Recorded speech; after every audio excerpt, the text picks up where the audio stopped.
अस्सलाम वालेकुम, मैं हूं मोहम्मद हफीज। भारत में 7 मराहल पर मुश्तमिल इंतखाबात का आगाज हो गया है और ये दुनिया की सबसे बड़ी इंतखाबी मशक है जिसमें 90 करोड़ से ज़्यादा भारतीय वोट डालेंगे और एक नई हुकूमत का इंतखाब करेंगे। भारतीय लोकसभा की 543 नशस्तें हैं और किसी भी पार्टी को हुकूमत बनाने के लिए 272 नशस्तों पर कामयाबी हासिल करना होगी।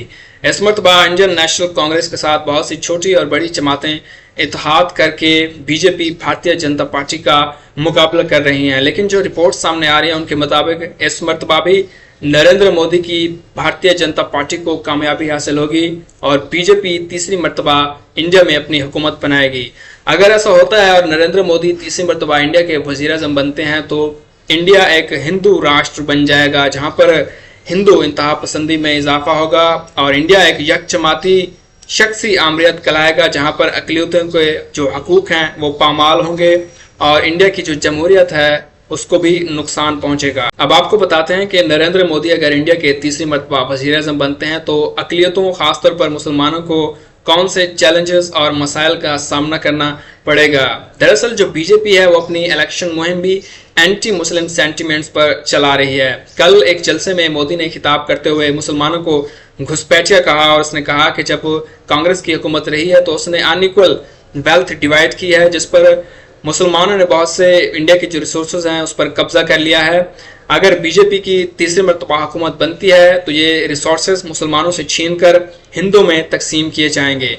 तो अगर देखें जो एक बीजेपी की मुहिम आप देख लें, इलेक्शन जो चल रही है उनके तमाम जो बीजेपी के मेंबर्स हैं, लीडर्स हैं, वो एंटी मुस्लिम एक सेंटिमेंट चला रहे हैं क्योंकि उनको पता है जो इंडिया का सबसे बड़ा वोट बैंक है वो हिंदू है और अगर हिंदू उनको वोट देते हैं तो उनकी हुकूमत बन जाएगी।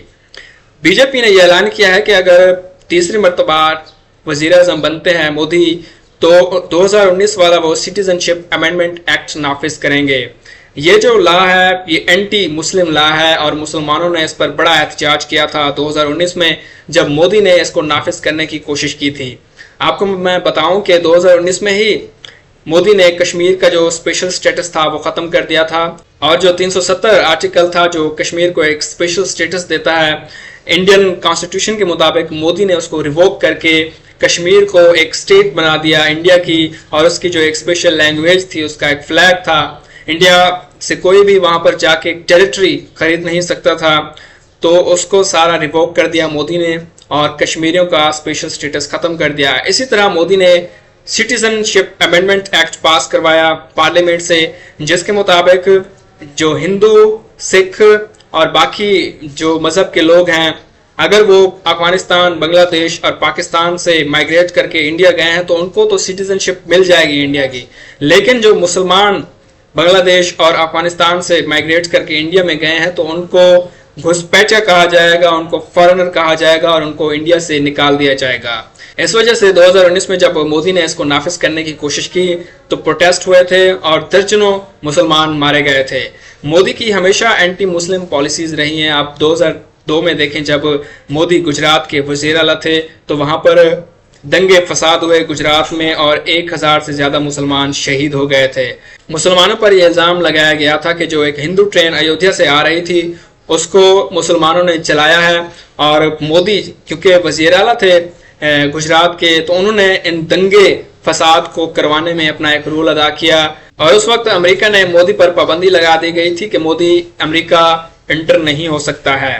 मोदी कितना एंटी मुस्लिम है और इसके अंदर मुसलमानों के लिए कितना ज्यादा नफरत भरी है आप इससे अंदाजा लगाएं कि जब बाबरी मस्जिद को शहीद किया गया इंडिया में तो तमाम बीजेपी के सपोर्टर्स और आरएसएस के सपोर्टर ने जश्न मनाया, एक जश्न जैसा समा था इंडिया में और उसी मोदी ने उस बाबरी मस्जिद की जगह के ऊपर राम मंदिर तामीर करवाया और उसका एक आलिशान जो इफ्तिताह होता है वो करवाया। तमाम जो इंडिया की सेलिब्रिटीज हैं उनको बुलाया गया, जो इंडिया के बड़े बिजनेसमैन हैं, जो एलीट क्लास हैं उसको बुलाया गया और इस राम मंदिर का आगाज किया गया। इसके अलावा जो इंडिया की सिटीज हैं जिनके नाम मुसलमानों से मंसूब हैं जैसे हैदराबाद है उसको भाग्य नगर वो बनाना चाहते हैं, उसका नाम चेंज करना चाहते हैं।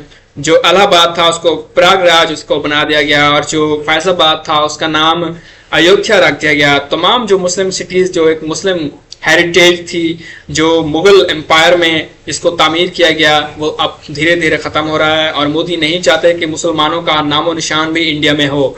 यहाँ तक कि जो ताजमहल है इंडिया में, जो दुनिया का 7वां अजूबा समझा जाता है और हर साल लाखों जो विजिटर हैं ताजमहल को देखने के लिए जाते हैं, हर कोई ये ख्वाहिश रखता है कि हम ताजमहल को देखने के लिए जाएं।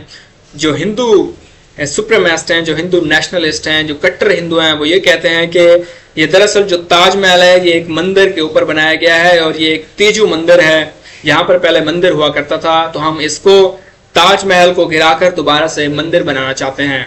तो आप अंदाज़ा लगाएं कि कितना इनके अंदर नफरत भरी हुई है मुसलमानों को लेकर।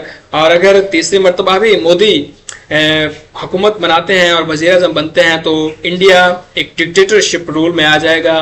मोदी इंडिया के डिक्टेटर होंगे, 1 पार्टी रूल होगा और कोई भी एक गुंजाइश नहीं रहेगी इसके बाद के एक चांस हमें कोई नजर आया कि मोदी के बाद कोई दूसरा लीडर इंडिया पर रूल कर सकेगा, क्योंकि 2014 से लेकर अब तक मोदी की ही हुकूमत इंडिया में चली आ रही है और मोदी ने अपने हमसाया ममालिक से भी ताल्लुकात ख़राब किए हैं। नेपाल हो, चाहे भूटान हो, चाहे श्रीलंका हो, बांग्लादेश हो या पाकिस्तान हो। 2019 में जब मोदी ने कश्मीर का स्पेशल स्टेटस ख़त्म किया तो पाकिस्तान ने मोदी के इस कदम को देखते हुए अपनी ट्रेड जो रिलेशन थे इंडिया के साथ ख़त्म कर लिए।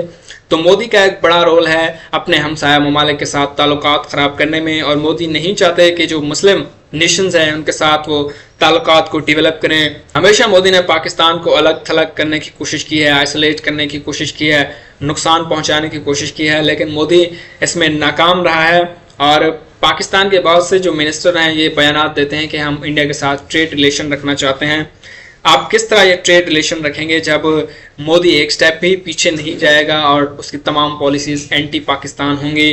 वो पाकिस्तान के वजूद को जब एक्सेप्ट नहीं करते हैं और मुसलमानों को हर तरह नुकसान पहुंचाना चाहते हैं, मुसलमानों को एक सेकेंडरी सिटीजन समझते हैं इंडिया में, उनको बहुत से भेदभाव का सामना रहता है मुसलमानों को। वो गाय का गोश्त नहीं खा सकते हैं, खुलेआम नमाज नहीं पढ़ सकते हैं। तो इन हालात में किस तरह पाकिस्तान और इंडिया के रिलेशन मजबूत होंगे या बेहतर होंगे और जो माइनॉरिटीज़ हैं, जो अक़लियत हैं, उनको हकूक़ मिलेंगे। अगर आप इंडिया में देखें तो खालिस्तान तहरीक जो सिखों की तहरीक है वो भी चल रही है। मतलब सिख भी मोदी से खुश नहीं हैं और वो इंडिया से आज़ादी हासिल करना चाहते हैं।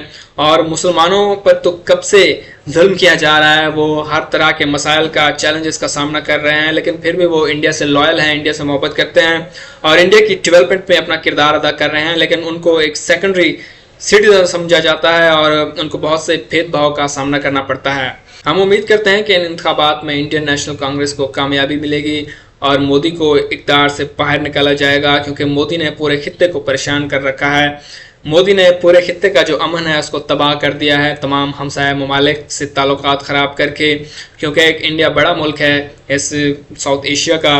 तो इस हवाले से एक अच्छी लीडरशिप जब इंडिया में होगी तब हमारे ट्रेड रिलेशन इंडिया के साथ कायम होंगे और दोनों मुल्कों में खुशहाली आएगी। जो पॉवर्टी है वो ख़त्म होगी, पीपल टू पीपल जो कंटेक्ट है वो कायम होगा और यह खित्ता प्रॉस्पर करेगा और इसमें खुशहाली आएगी।